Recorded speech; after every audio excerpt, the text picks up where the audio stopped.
Okay. Well, let's get started. People are still taking their seats, and we will start off by welcoming you to our end of year update webinar. I'm Lori Marino. This is Charles Vinick, and we're happy to join you to reflect upon the past year and all the work and accomplishments and challenges. And Charles and I are going to share some information with you, but then we'd like to take your questions. And if you have questions, please put them in the Q&A and we'll try to get to as many as possible. So again, welcome. We appreciate you being here. And we are really, at this point, been so busy because if you've been following, you know that there are two orcas in France, Wikie and Keijo, who we've been working around the clock to try to bring to Nova Scotia. And in addition to this mother and son orca, there are whales all over the world who need help and need sanctuary from living in concrete tanks. And today we're going to tell you about some of them and what we're doing to try to move forward and bring them to sanctuary. So let's begin by sharing a screen. Before you do that, Yeah. Lori, just one thing, because in a moment we're going to see a screen that's almost identical to the screen that's behind me. So rather than confuse everyone, just want to point out the reason I'm sitting in front of this screen is because I'm in a hotel very close to our site, actually not all that close, over in Halifax, about 3 hours from our site. But the hotel room I'm in isn't nearly as interesting as our site. So that's why I have this virtual background behind me, but it's almost identical to the next slide that Lori's going to bring up that could totally confuse you because then you won't know where my head is. But anyway, please, Lori, go ahead. Okay. So I hope everyone can see the title slide. And again, Charles and I are happy to be here to welcome you and review what we've been doing for the past year, and then take your questions about what we will be doing in 2025. All right, Lori, well, thank you very much.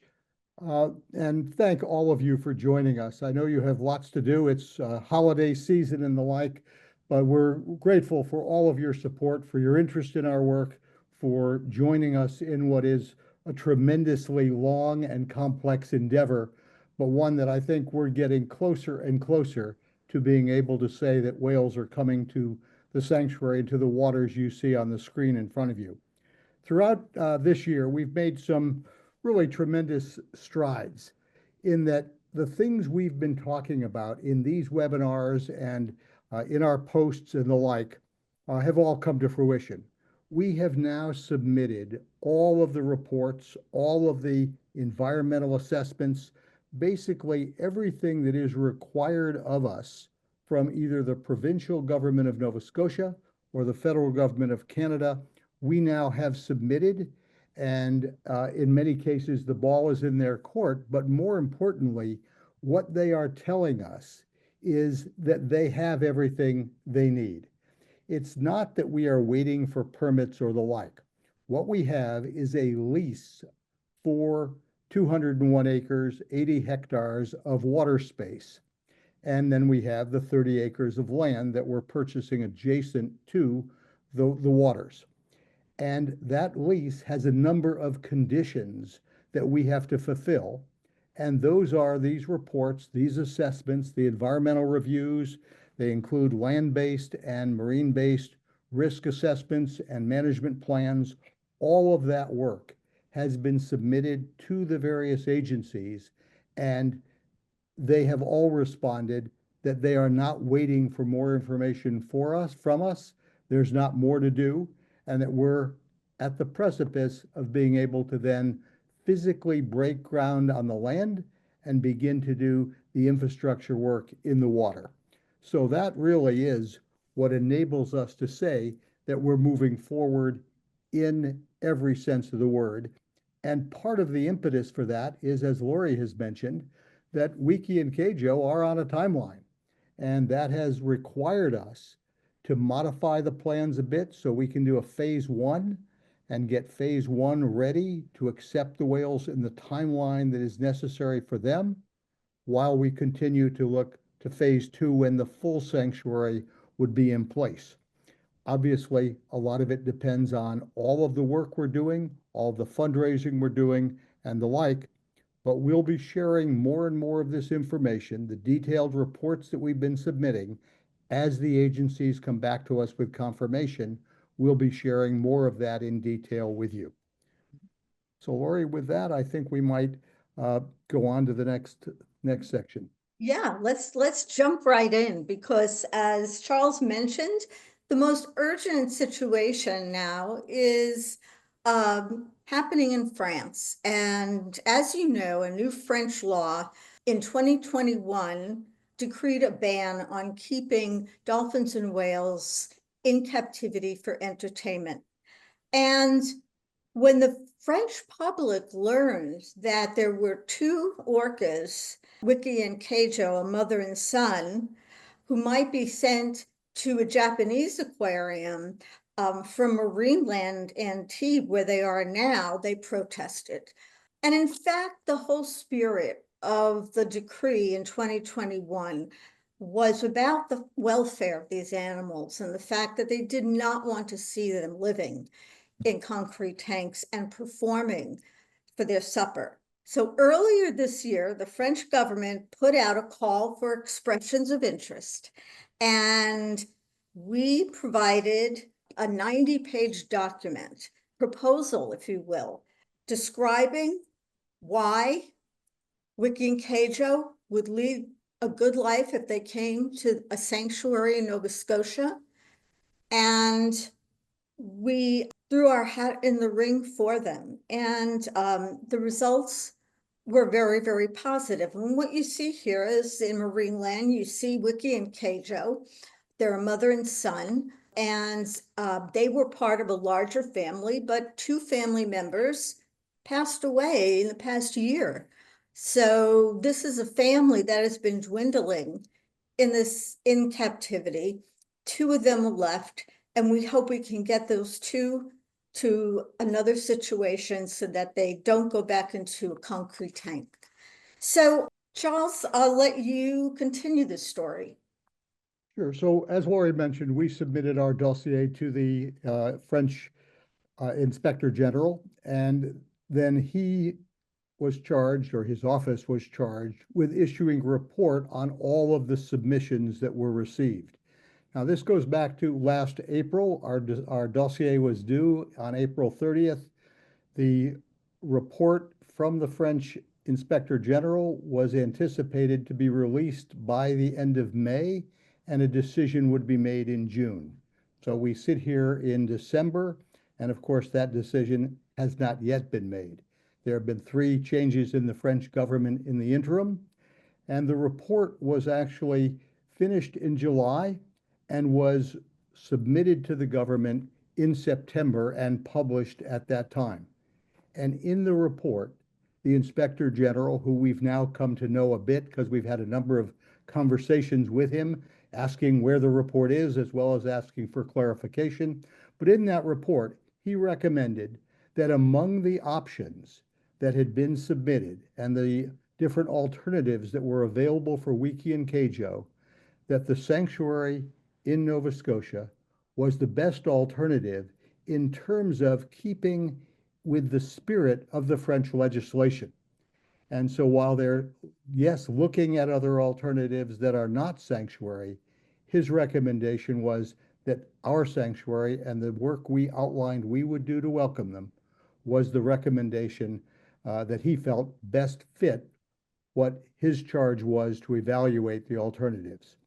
Now, since then, the French minister has also finally weighed in with part of her decision, and that is that she confirmed quite recently that she will not approve allowing Wikie and Keijo to be sent to an aquarium in Japan. That was one of the alternatives, and it was the alternative that was favored by the owners of Marineland Antibes, and that decision has been announced. Some people feel it's not a final decision because, again, the ministry changed a week and a half ago. But to our knowledge, and from a conversation I've had with the Inspector General, he believes that is a firm decision, leaving one of two alternatives for a final decision to be approved by the ministry, either our sanctuary or potentially going to Loro Parque Zoo in the Canary Islands in Tenerife, which unfortunately is a facility that has a very, don't want to be too obstreperous, if you will, with some of this, but they've got a terrible track record in terms of animal welfare. Four orcas have died in the last 3 years, and they have had a number of complaints about animal welfare. So certainly a number of our fellow NGOs and others are submitting reports and information to the ministry to make sure that all of this data is in front of them as they go forward to make a decision. So we are hopeful that a decision will be made to allow Wikie and Keijo to come to our sanctuary, and they would then be the first residents. And to do so, we need to be ready to welcome them in this next year, 2025, in the summer of 2025. So certainly that's a lot of work ahead of us. And this decision could come at any time because Marineland has announced that they will close on January 5th. So subsequent to that, certainly we anticipate a decision will come because they will be pressuring for a decision as well as we are and the activists throughout France are. And I have to say, without the work that One Voice France has done and other activists throughout France, Wikie and Keijo would not be having this opportunity at all. So again, as we've seen in other work we've done, whether it was with Tokatai or in any of the work we've been involved in, it's this kind of informal partnership of the activist community, the NGOs, scientists, ourselves, and others working for sanctuaries that come together to move things forward to give quality of life for each of these animals. Lori? Yes, thank you. So with that, there are also other whales, beluga whales in particular, at other facilities we are keeping an eye on and are monitoring their situation. One of them is another Marineland, not in Antibes, but in Canada, Marineland, Canada, which we believe holds still about 30 beluga whales in small tanks. And this is a photograph of one of the tanks, and you can see the density of whales in that tank. There used to be 56 or 50 some odd, and they have just died one after the other. They've been dying at a regular rate, but we believe that there are still 30 left and in need. And while we could not take 30 beluga whales in the sanctuary that we designed, we are ready and willing and able to work with others to find a better future for these belugas. And we may be able to take 6, 8, maybe even 10 belugas. So there are some who can come to the sanctuary. So we are monitoring this situation very closely.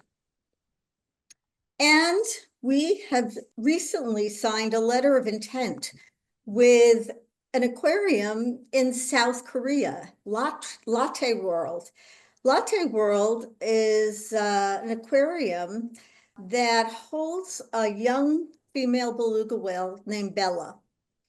And we have been in discussion with Latte World and others in South Korea for some time now to see if we can chart a path forward to finding a way to bring her to sanctuary in Nova Scotia. So all of these animals are in critical need of help, are in critical need of sanctuary. And I mean, Charles and I just were trying to find a way to work together with everybody so we can create a better future for all of these whales, not just 2 or 3.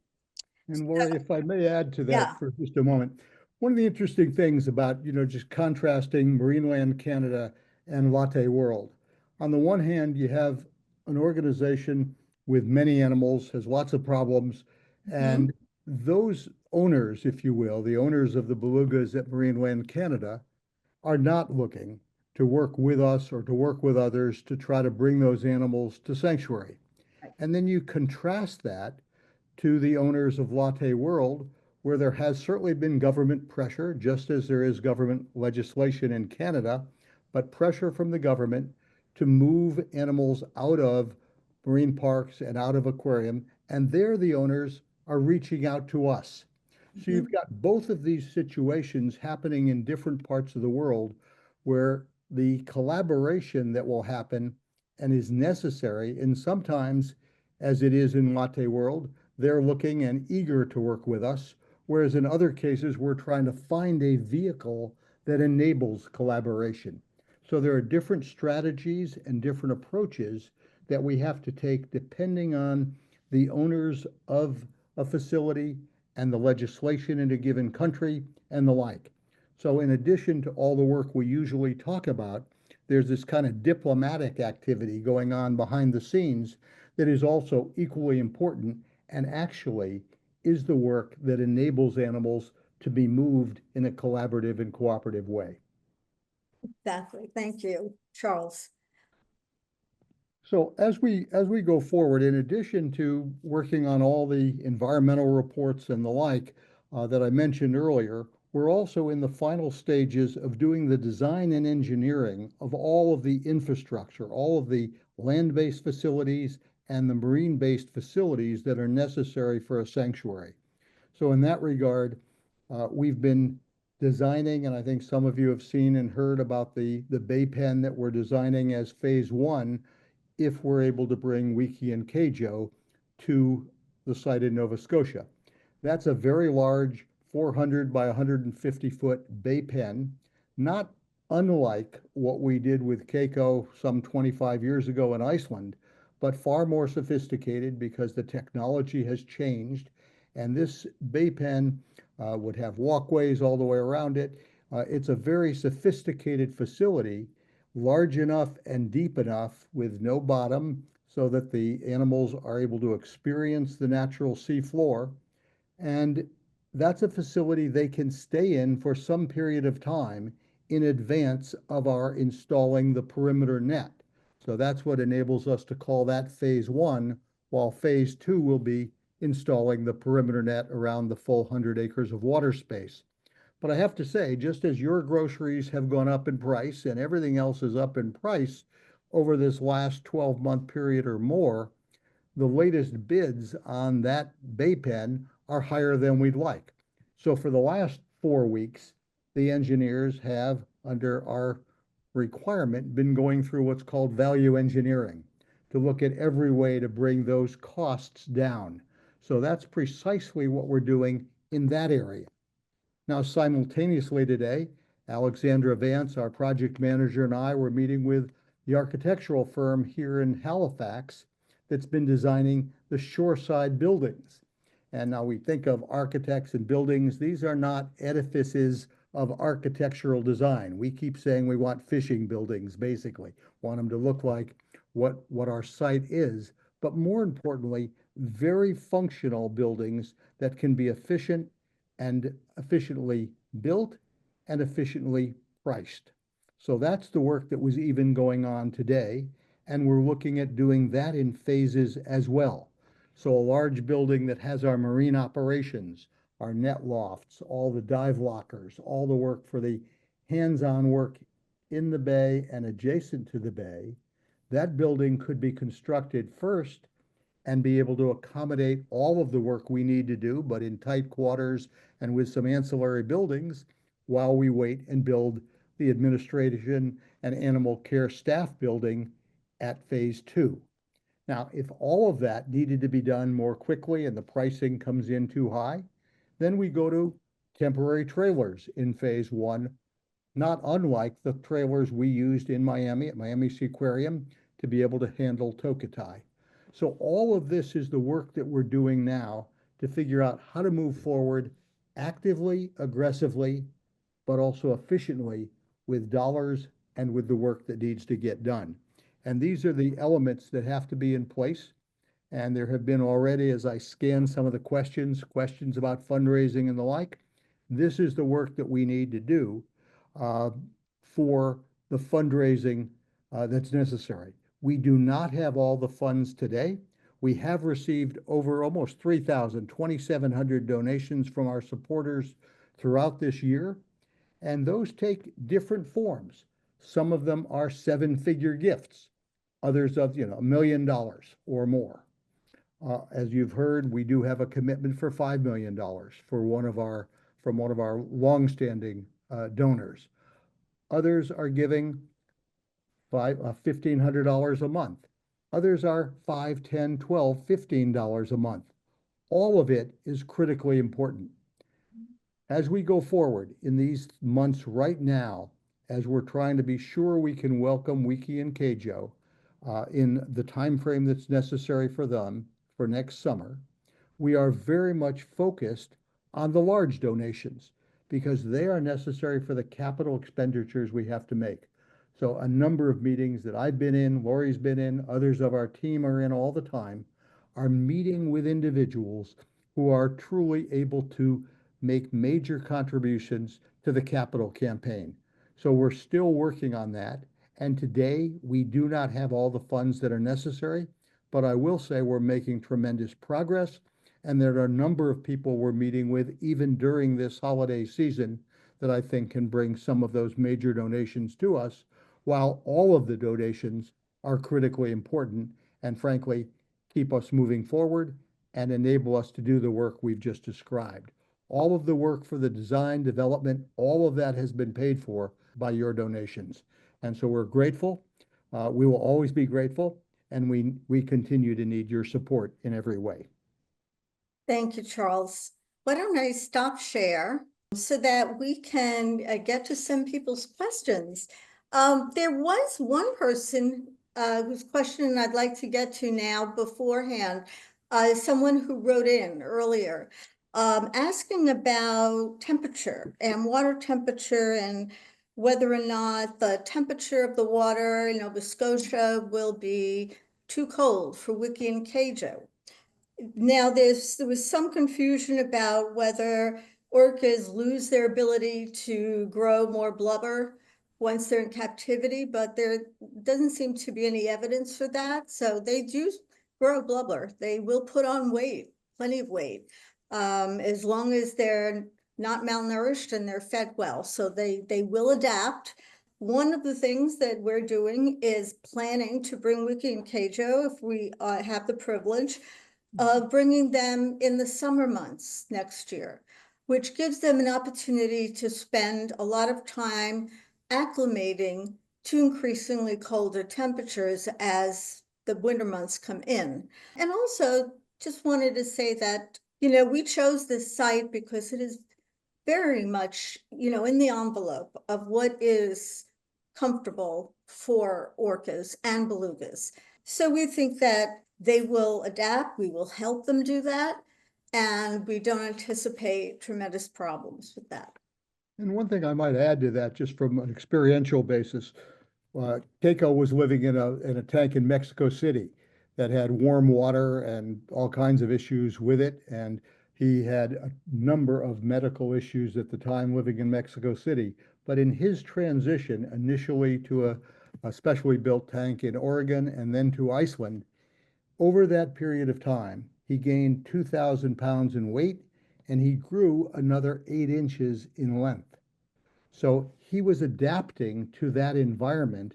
And we, frankly, as he got into the colder waters of Iceland, he gave every evidence of thriving in it. He just enjoyed that water. The more difficult it was with waves and storms and the like, the people may have had problems, but Keiko never did. So I think we've seen both the science driving, as Lori described it, that there's no evidence of this being a problem, and then our experience and the experience of others who's shown that it's not been a problem. So I see another question here, not unlike the one I just anticipated earlier, about how donations are matching the financial needs. They're getting there, but certainly we need all of your help in raising more money, particularly at this critical time and even at this time of year end. And Mark asked, how do you make a contribution to the Whale Sanctuary Project? For those of you who don't know, certainly just going to the donate button on our website takes you through all the different ways that donations can be made. So we appreciate that and certainly appreciate the question as well. Yes, thank you. Let's go to a question from Valeria, who says, thank you for the info. She's curious to understand if the risk assessments we conducted are applicable to both orcas and beluga whales. The answer is yes. Any of the risk assessments that we did having to do with the environment, the health of the environment, the water, etc., were done with orcas and belugas in mind. And any of the decisions we made were made with orcas and belugas in mind as well. Charles, you want to say anything more about that? No, I think, we've done that. We've looked at the elements. This is an old gold mining site, as all of you know from what we've written on our posts, looking at all of the potential impacts from any of the environment that is there, or vice versa, the impacts from animals on the environment were looked at with both species. Yeah. With that, there's also a question from Suze about whether we plan to retrieve or bring all captive killer whales in the world and put them in our sanctuary. Well, certainly we'd love to be able to do that, but today there are still approximately 57 orcas, 57 killer whales in captivity, could be off by 1 or 2 in that count. And certainly we cannot bring all of them to this sanctuary. But I think what's important to remember is this is really not only about what can be done in our sanctuary, it's about what's happening around the world. People throughout the world are no longer willing to see whales and dolphins in concrete tanks. So we're working cooperatively with others around the world who are also building sanctuaries. The National Aquarium in Baltimore looking to do a sanctuary for their 6 bottlenose dolphins in the Caribbean. There are 2 belugas in the Sea Life Trust sanctuary area in Klettsvik Bay in Iceland. They're looking to keep those animals in the bay full time as soon as they can. And there are other projects going around throughout the world. And what we need to do is bring animals to the sanctuary in Nova Scotia, demonstrate proof of concept, show that this can be done, and then working collaboratively with people around the world, bring the pricing down, make it more efficient, make it open source, and do this not necessarily ourselves, but help people everywhere do as much as we can to bring as many of the animals that are in captive environments into a natural seaside sanctuary. That's how this grows. So it's not about us, if you will, or our sanctuary. It's about doing this collaboratively throughout the world and doing it as broadly and as frankly as rapidly as we can. Because what we do see, this has been a slow process. We thought we'd be long done, not necessarily done, but long by now operational. And yet we're not. And so we need to be able to do this more quickly because in the interim, animals have been lost. And that's a tragedy. And we need to find ways to overcome it. Yes, thank you, Charles. Yeah, we are working as fast as we can and we are dealing with the losses that happen as they occur. There is a question about the whales from Peter, and I think I know which Peter that is, but I'm going to answer that. The question is, do Wikie and Keijo mourn the loss of their family members? I mean, they have lost a lot of family members in those tanks. And Wikie, she's lost a son, she's lost so many orcas who were in her family. The answer to that is yes, of course. They mourn the loss of family members who have died. And don't forget, in the tank right next to them. So this is not something that happened far away and they never see them again.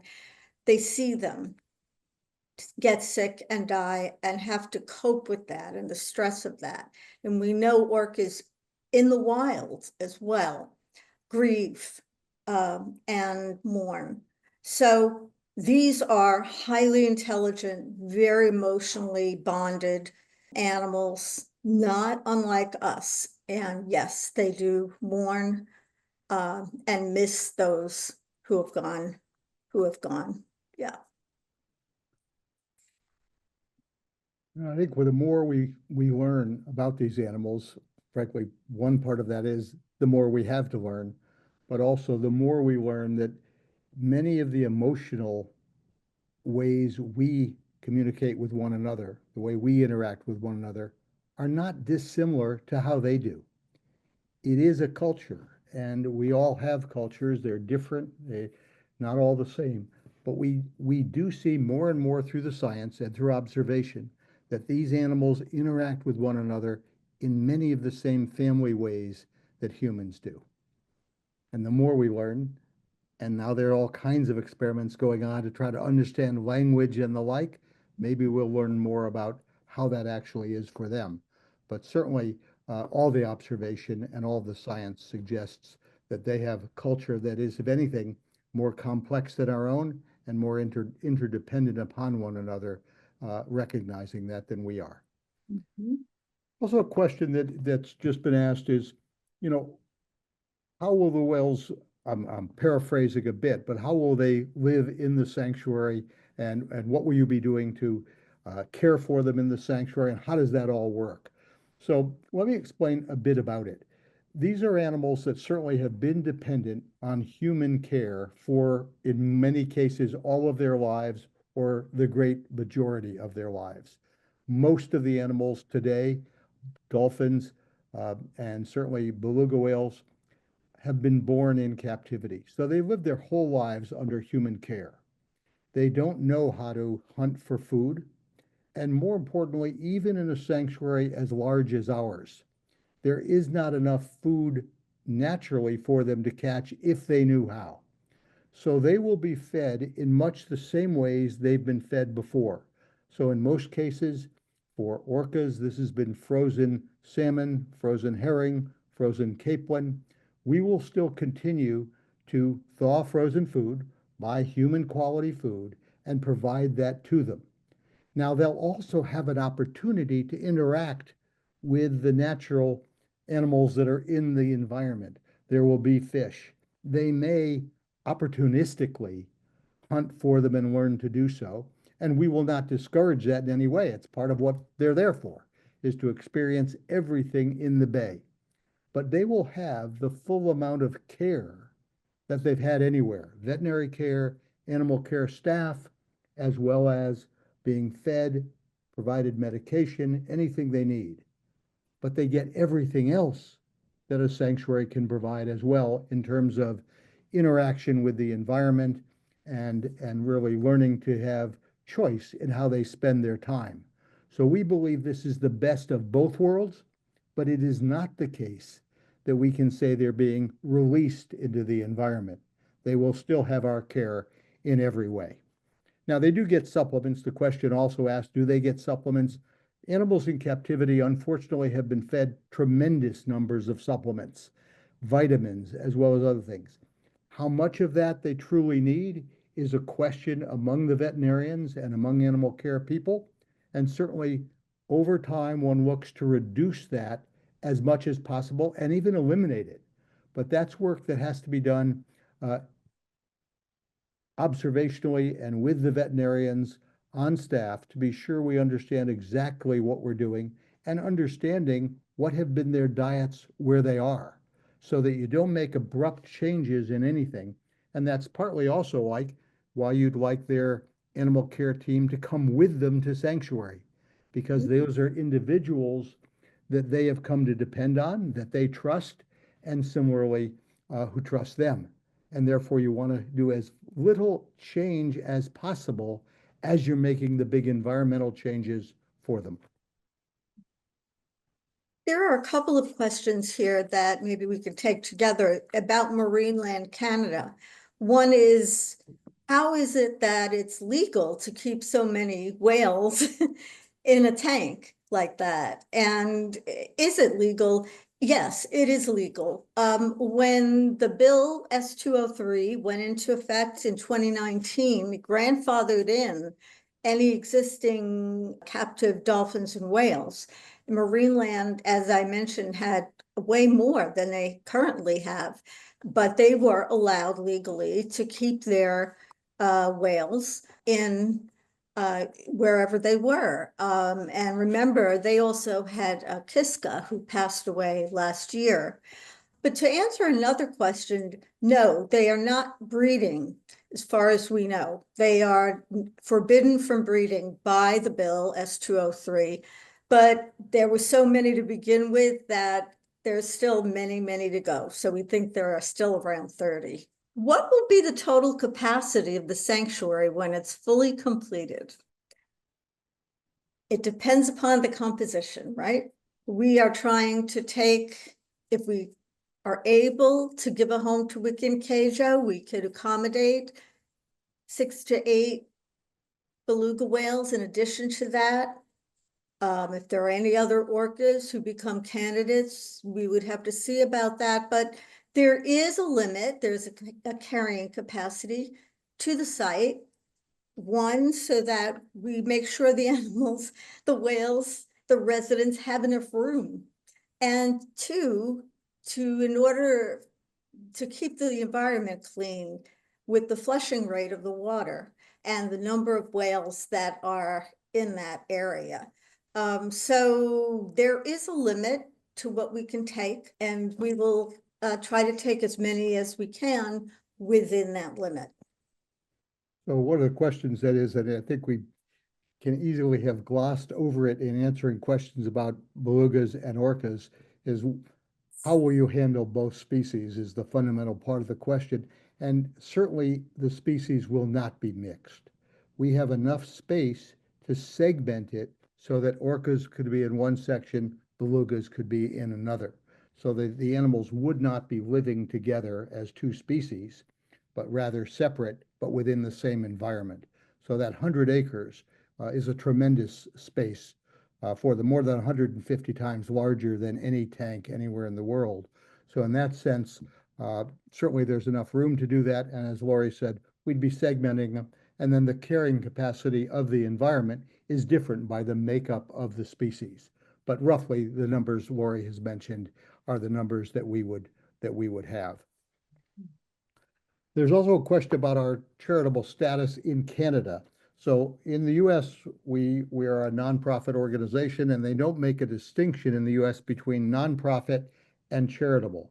In Canada, there's a distinction between a nonprofit organization, which Whale Sanctuary Canada is, and whether that organization has charitable status. And Whale Sanctuary Canada does not yet have charitable status, and in part because it's a pretty complicated issue for us having both entities. So let me try to explain in as few sentences as possible. Under Canadian law, donations to the Canadian entity for capital purchases, in other words, for construction, it is the rule, not necessarily a regulation, but the rule that those donations then accrue to the ownership of the capital goods that the donations are being donated for. In our case, we're building a sanctuary and buildings where both the US entity and the Canadian entity are donating funds to it. So segmenting that so one entity owns specific elements of it and the other entity owns other elements is really complicated, particularly when you talk about water space or a mile-long net. You don't segment that into different ownership pieces. So that's been a complication for CRA, for the Canadian Revenue Authority. And I don't know that we'll actually ever solve it. But what I can say is that we have created a relationship with World Animal Protection Canada. And they are just a tremendous organization in terms of how they want to work with us. They're doing outreach now about Wikie and Keijo, about whales, as they always do. And we're working together, not so they bring donations through to us in that sense, but rather that among the projects they're doing, our work is one of their projects, and donations to them will support our work directly on the sanctuary and on ownership for it. And certainly Canadian citizens can get tax receipts for that and the like. So one can communicate with World Animal Protection Canada and do that. And they've been just tremendously supportive of our work, not only in Canada, but their international chapters have been advocating on behalf of our sanctuary. And we look forward to a long-standing relationship with them, because it's been just strategically really important to be working with them and having their support on our work and our support on theirs. And just speaking of other organizations who we are grateful to, I don't want to not mention the Jane Goodall Institute, which has been incredibly supportive of our efforts, and we're really privileged to work with them. And there are, many others as well. So I just wanted to do a shout out to them. There is a question about Shemank, the orca down in Argentina. And the question is, are you trying to save Shemank? And the answer is, we have not yet been able to find a way in. We are open to discussing Shemank with the people who have Shemank. We would love to sit down with them and talk about what's best for him. So that's not off the table, but we have yet to find a way to make that happen, and we remain open to that possibility. And there's another question about how bringing whales and cetaceans into Canada fits with Canadian law. So it is the case that you cannot import cetaceans into Canada except for into a sanctuary. When the law was written, this sanctuary issue was already known, and that is allowed under Canadian law. You have to have a permit. You have to get a permit to bring an animal in. That's done through DFO, Department of Fisheries and Oceans, and we're already in touch with DFO and the division of DFO that works with this. So that's all being worked forward as we look ahead to who the first candidates will be. But sanctuary importation is allowed under Canadian law. There's a question about whether or not, whether or not there will be breeding in the sanctuary, and the answer is no. We don't want to create more captive individuals, so there will be no breeding. And hopefully in the future, there will be no captive cetaceans as well. That's what we're all hoping for. This is a business where you want to go out of business if you ever can. Yeah, exactly. Unfortunately, with the number of animals in captivity, that's certainly unlikely, certainly in any immediate future.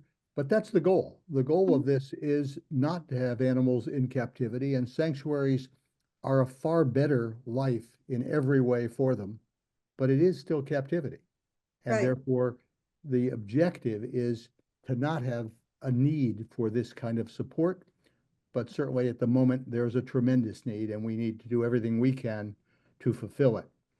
There's And also that's certainly the case with ahead. other wild animals as well. It's the same thing with elephants and bears and primates and wolves. These animals should not be in captivity. And maybe the future will be different. The question about whether any of our staff would go to France to establish relationships with the orcas prior to transport. Definitely. I mean, certainly we would look to have our team of animal care staff working in Marineland hand in hand with the Marineland animal care staff as soon as possible. We've offered to do that in advance. We offered as part of our dossier that we would do that immediately. We have offered to share costs and take on the costs of them while they're there. So that certainly you want to have time for the animals to be conditioned, for them to get experience with all of the elements of transport, as well as introduced to some of the features they might find in the sanctuary. and certainly you want to do the same with the personnel. And so that you build rapport with our team and with the animals and with the team that's already caring for them.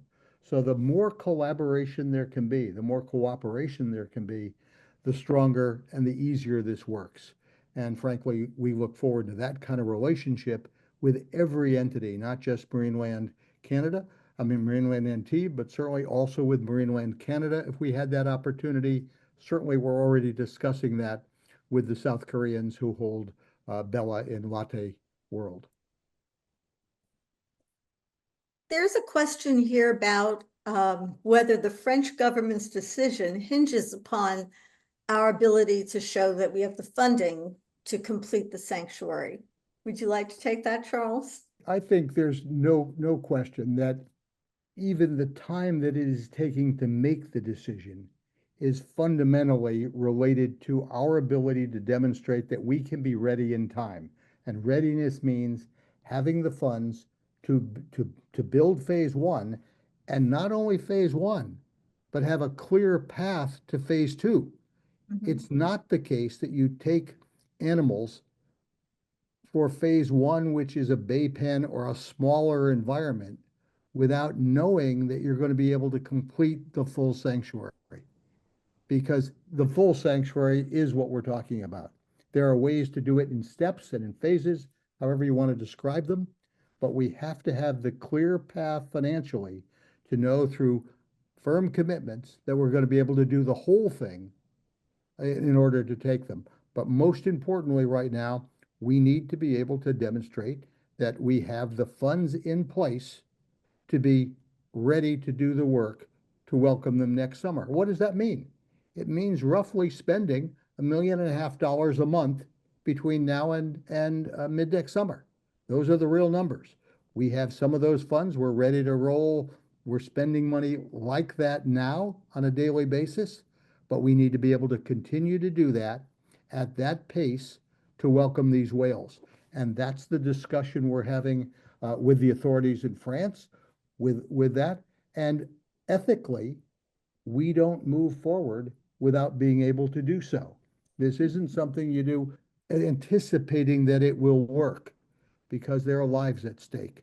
And so we have to be sure we can do that. And that requires having the funds on hand, knowing where the funds will come from when we need them in order to meet every deadline that we'll have going forward.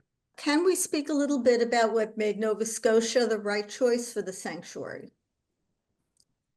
I can certainly spend the next 3, 4, 5 hours I talking. know, we both could. But I think just thinking back, I mean, it is this time of year one always reflects back. We looked at 130 sites around North America, in British Columbia, Washington State, and in Nova Scotia, and looking for the perfect site. And certainly we found a number of sites that were very interesting. Particularly in northern British Columbia, there were some, and they were very remote. And so they had certain attributes that were interesting, but very remote. Then we found other sites where the bays were really interesting, but there were lots of residents, lots of boats, many, many homes and the like. And then throughout Nova Scotia, we held town meetings along the whole coast. Lori and I don't know, 7, 8, 10 town meetings. Oh, yeah. Every bit of 7,000 kilometers, if I remember correctly, of coastline, looking for the right bay. And through the town meetings, we found that the local residents certainly knew much more about the area than we did, and they recommended sites. And through one of the town meetings, this site in Indian Harbor, Port Hilford Bay, Wine Harbor, excuse me, was recommended to us. And what it had was the right physical environment. It had a bay that had a lot of flushing. We subsequently, excuse me, I've got. But then it's very well protected. We did a hydrodynamic model, but initially we knew it had the kinds of currents. It doesn't have pack ice. It gets cold, it gets a little fringe ice, but it doesn't have pack ice over it. It has a variety of depths. It's certainly got a lot of shallow areas. It also has 7, uh, up to 12, 14 meters in certain areas of depth. So it's got a variety. It's got more sandy and mud bottom than rock bottom.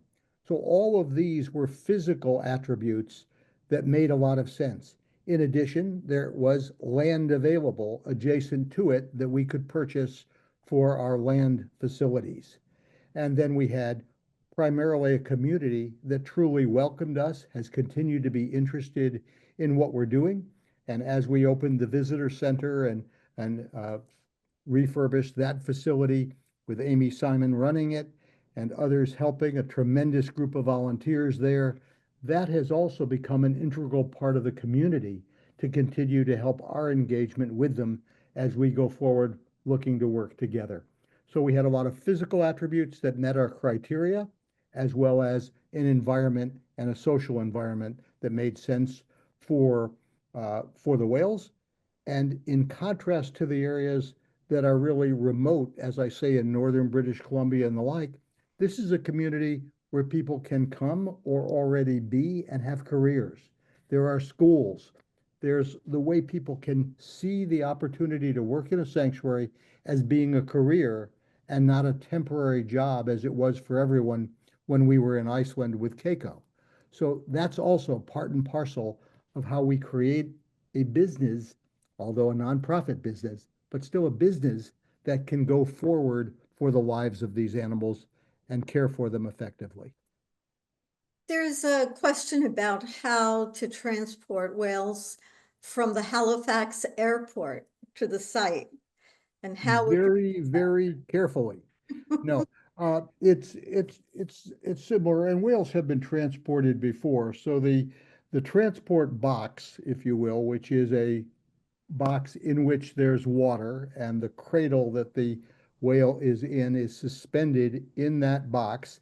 There's enough water in it for the whale, or if whale, in this case, an orca or a beluga, to be neutrally buoyant in that water. And so they're floating, if you will. And then that box is the transport box from the facility they're in onto the airplane. And in every case that we're looking at, there'll be an airplane flight to the airport they land in.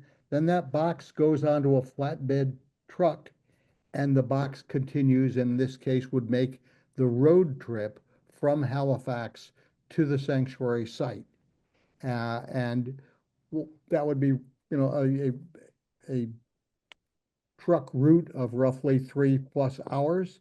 So all of that is factored into the planning for the overall transport. And then the box is moved onto a barge, and from the barge, the cradle is craned into the environment, either directly from shore or if we're on the bay pen, from the barge into the bay pen. All of that work is already all planned out, mapped out. Teams of people that are experienced in doing transport handle that with us, with the veterinarians, the animal care staff, all involved every step of the way. There's a little question here we might have thought we answered, but just in case we did not, in terms of the feedback on the from the decision makers on getting the environmental go-ahead, getting the approval. From everything we've seen, that is all in place. We don't see anything that we have submitted and the responses we've had back to suggest that there are any hurdles with any of that going forward to meet the terms and conditions of our lease. There's a question here, an important question about whether the sanctuary can serve as a rehab center for stranded animals. And yes, that's a very important function that we take very seriously, that as a sanctuary in the ocean with medical facilities, a medical lift, etc., that we would have the ability to help a stranded cetacean if he or she were to come to us. So that's something that, we feel is important as being a responsible member of that area and community and citizen. And we would want to help. And that is also a way for us to give back to the environment that we we are in as well. So yes, the answer is yes. And as we would do any kind of that work, again, it would be in a segmented way. So you wouldn't be having an animal that you're rescuing and rehab for release interacting with the animals that are in the sanctuary. So it would be in our design, we do have some separate isolation pools that could be used for such rescue and rehab work, can also be used for the work we need to do. But all of that would be done keeping animals separate from one another, as the ideal with any rescued animal is to release them. So that has to be done in a way that there's not interaction or anything that would prolong keeping an animal that's rescued in a sanctuary environment, but hopefully we can be helpful to caring for them in any way that they need. And Right. working with the stranding people and the others that are already working Yeah. actively throughout Nova Scotia and elsewhere around the world. These are Exactly. people that if we can provide help, if our team can be available to help them, that's also part of being good community members. There's a question about who will look after the whales once they're in the sanctuary. And how does that person get a job doing that? We've been asked that a lot. Well, So, we have a team of people that have worked all around the world caring for animals. And so they have already experience in that environment and in that field of work. They are in many cases marine biologists, also certainly veterinarians and those training for vet techs, and all people working in marine parks. And so certainly that kind of experience is important and critical for the senior staff and the like. We also look to being a training ground for others to be able to learn how to care for animals, how to care for whales particularly, and be able to apply that experience in our sanctuary. So in that work, we see opportunities for people who have less experience. Certainly, they just send in an application. We already have a file of some 150 people who are looking to work with us, who bring different skills. There are also people who are boat operators, marine operators. There'll be net cleaning, there'll be security people. All of those are jobs that are hopefully available to the local community as well as to others from other locations. So we look to have experienced people who've done this work before, as well as those who want to learn. And we also see this as an opportunity for veterinarians to get their residency training so they become cetacean vets, whale vets. And today, people wanting to be cetacean veterinarians have to do that work in a marine park. A sanctuary can be that training ground for them as well, and we look forward to that kind of work. So we've passed the top of the hour. If there's another question or two, we've gotten through, I think, most of them, not all. Let me just say in closing that we are tremendously grateful for all of your interest, your support, financial and otherwise. We are at a point in time where financing the work is critically important. We're now in the capital campaign stage and the capital building stage. So this is a critical time for us to raise more millions of dollars and put it directly to work for the animals that we want to bring to the sanctuary. So we're grateful for your support. We look forward to your advice and counsel on other ways to reach out and to reach people you may know to help us with this work. It's critically important. The animals have names. They are individuals. They all need our help, and they are certainly the whales that we expect and want to care for. So we're very grateful for your support and for all the time many of you have put in with us getting to this stage. And on my part, I just want to wish you all happy holidays and a great new year. thank you. Thank you, Charles. And I echo those sentiments. Thank you all for being with us throughout all this time and into 2025. Be well and happy holidays.